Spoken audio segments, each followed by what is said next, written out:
And you can imagine the sort of terror that people who experience paranoid schizophrenia are living in perennially, because what happens to them is precisely that. They undergo neurophysiological transformations that makes everything that they once depended on disappear, and everything comes back as relevant. And that puts them in the early stages of schizophrenia. That's extraordinarily stressful neurophysiologically. So they're overwhelmed with cortisol, and their brains deteriorate as a consequence of that. It's just too much. So, and unsurprisingly, right? Because you can hardly deal with anything, let alone with everything.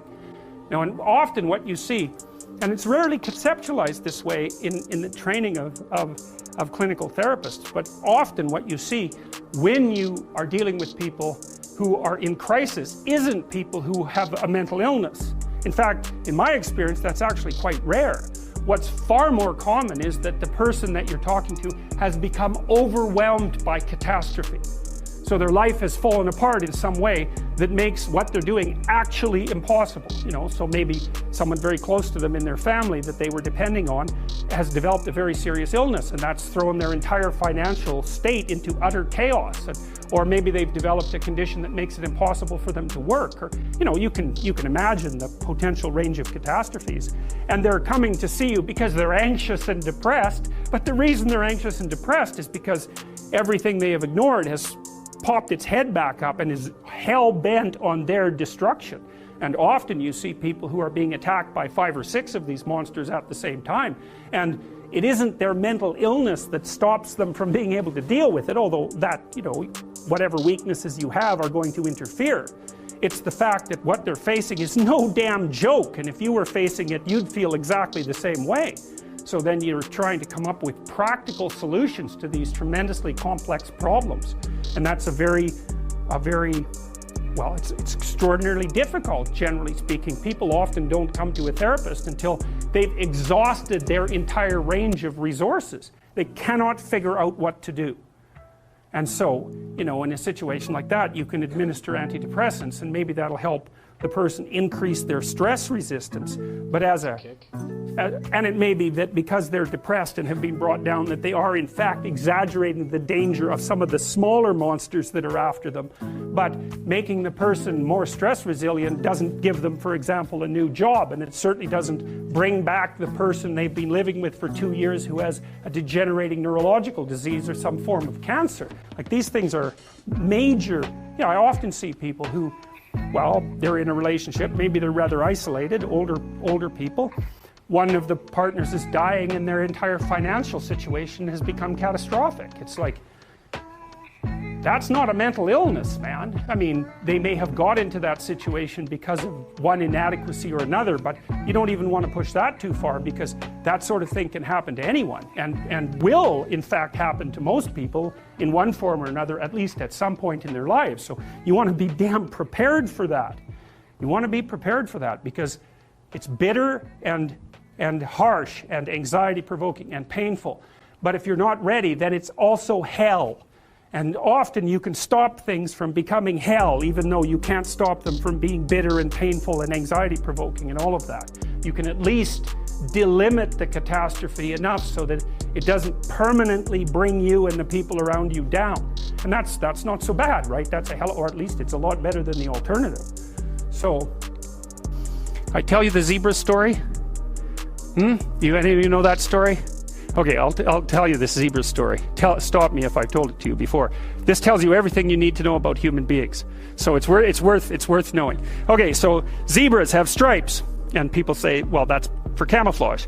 And then you think about that for 2 seconds, and you think, that's a really stupid theory, because lions are camouflaged, and they're like golden like the grass. And zebras are black and white, so you can see a zebra 5 miles away. It's like, there's a zebra, it's black and white. So the whole camouflage thing, that's just not working out so well as a hypothesis. Okay, so biologists go and they decide to take a look at some zebras. And so they're looking at a zebra on the herd, because there's no zebra, right? Just like there's no fish. There are schools of fish and there are herds of zebras. There isn't a fish. This is why I think the cod aren't coming back. There are no cod.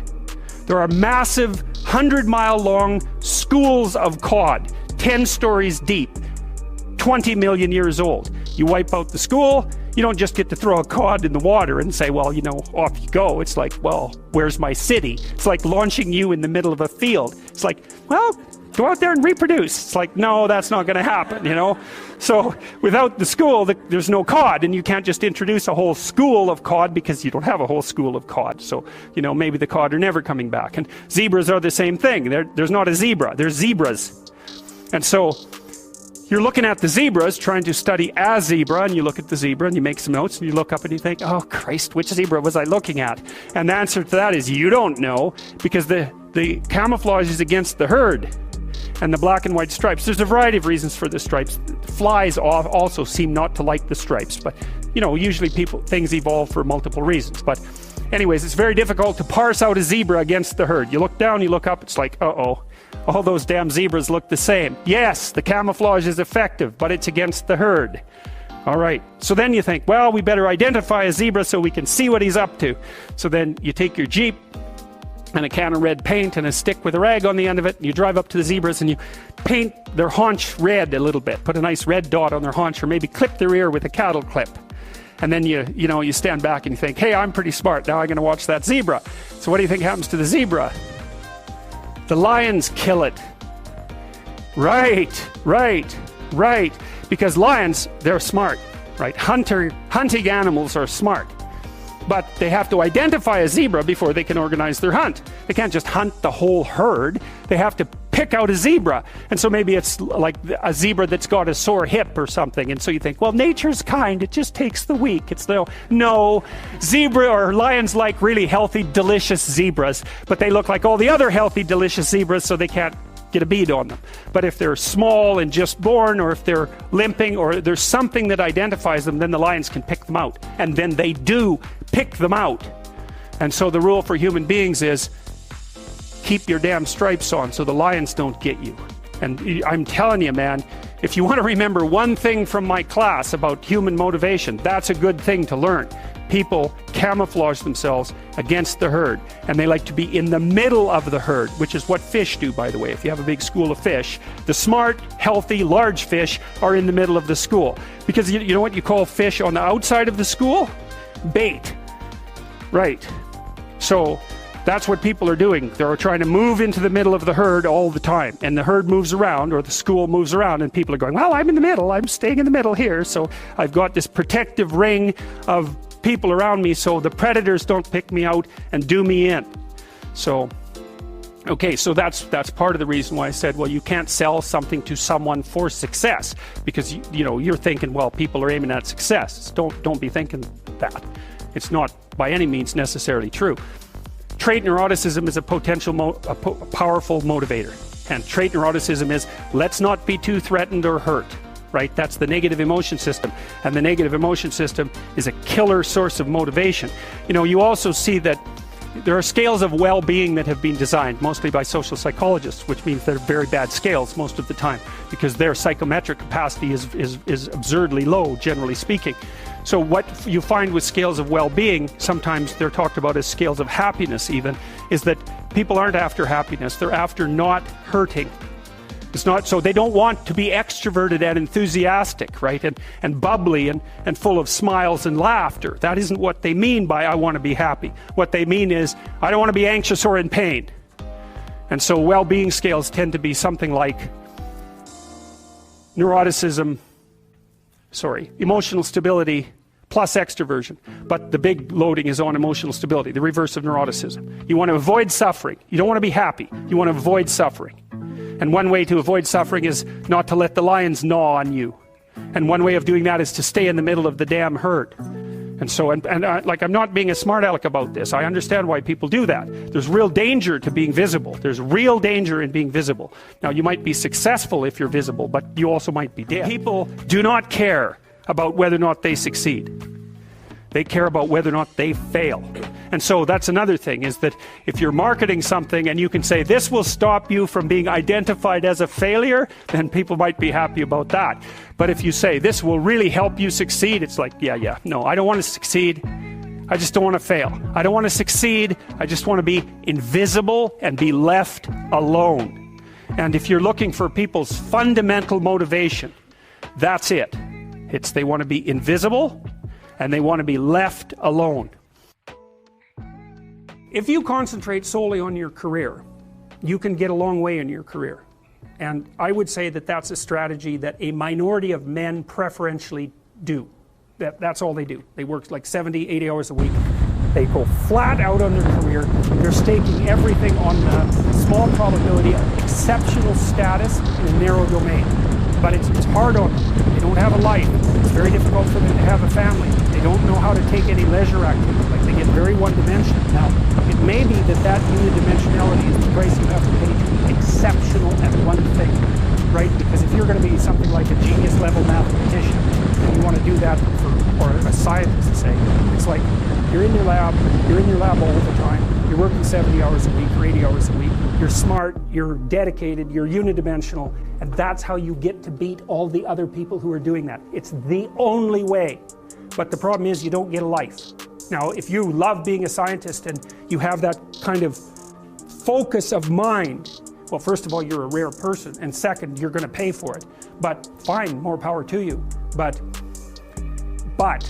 it's a risky business to do that. You sacrifice a lot for it. You know, and I would say most often, if you're speaking about having a healthy life, that isn't what you do. You spread yourself out more. So, you know, you have a family, you have some things that you do outside of work that are meaningful to you and useful. You have a network of friends. Well, those 3 things alone, or 4 things alone, are plenty to keep you well oriented. And then if one of those things collapses, you know, everything doesn't go. Now, the price you pay for that is the more you strive to optimize that balance, the less likely you are to be fantastically successful at any single one of them. But you might have a very, you know, if you consider your life as a whole, that might be a winning strategy. One of the things Carl Jung said, I really liked this. He thought that men went after perfection and women went after wholeness. So they're different value. They're different. There's something different at the top of the value hierarchy. So perfection would be stake it all on one thing and look for radical success. Not that all men do that, because they don't, but we're talking about extremes, at least with regards to the men that do that. The wholeness idea is more like, well, I want one thing in my life to be 150%, or I want 5 things in my life to be 80%. Well, there's a lot more richness in a life where you have 5 things operating at 80%, but you're not operating at any of them at 150%. So, and I really believe this because I've watched men and women go through their careers now for a long period of time, and one of the things there's lots of things that produce this, but one of the things that I've noticed is that mostly women in their 30s bail out of unidimensional careers. They won't do them. They won't put in the 80 hours a week that they would have to put in order to dominate that particular area. And it isn't, the reason that they won't do it is because they decide it's not worth it. And no wonder, because why would that be worth it? You have to ask yourself that. It's like, well, you want to be an outstanding scientist. It's like, okay, really, that's what you want, because that means that's what you do. Because you're competing with other people, you know, they're smart, they're hardworking, and if you want to be at the top, you have to be smarter and work harder than any of them. And working hard means working long hours. I mean, it also means working diligently, but in the final analysis, it's also an additive issue. If I'm smart and hardworking and I can crank out for 70 hours a week, and you do it for 30, it's like, in 2 years, I'm so far ahead of you, you will never, ever catch up. So, anyways. And I think maybe part of the reason too that women are oriented that way more than men, I think there's 2 reasons. One is socioeconomic status does not make women more attractive on the mating market, but it does make men more attractive. And the second is women's time frame is compressed, right? Because guys can always say, well, I'll have kids later, and they can say that till they're like 80. Whereas women, it's like, no way, man, you got to get it together by the time you're, let's say 40, but really probably by 35, but definitely by 40, because otherwise it ain't happening. And that's bloody dreadful. Like, the most unhappy people you ever see, no. No. One of the common routes to extreme unhappiness is to want children and not have them. I wouldn't recommend that. You know, you see couples who are in their 30s. 1 couple in 3 over the age of 30 has fertility problems. That's defined as inability to conceive after 1 year of trying. 1 in 3. It's worth thinking about, because people are very, very unhappy if they want to have kids and then they can't. And you're in the medical mill for 10 years if that's what happens to you. We've got a hypothesis that we're still working out that's supported to some degree by the relevant literature. So imagine that you're looking for a stable partner, right? So you might think, well, what do you want in a stable partner? And at least in principle, one of the things you don't want is too much mismatch between you and that person on the 5 fundamental dimensions. So for example, if you're really extroverted and you have a really introverted partner, you're going to engage in continual conflict about how much social activity the two of you should subject yourself to.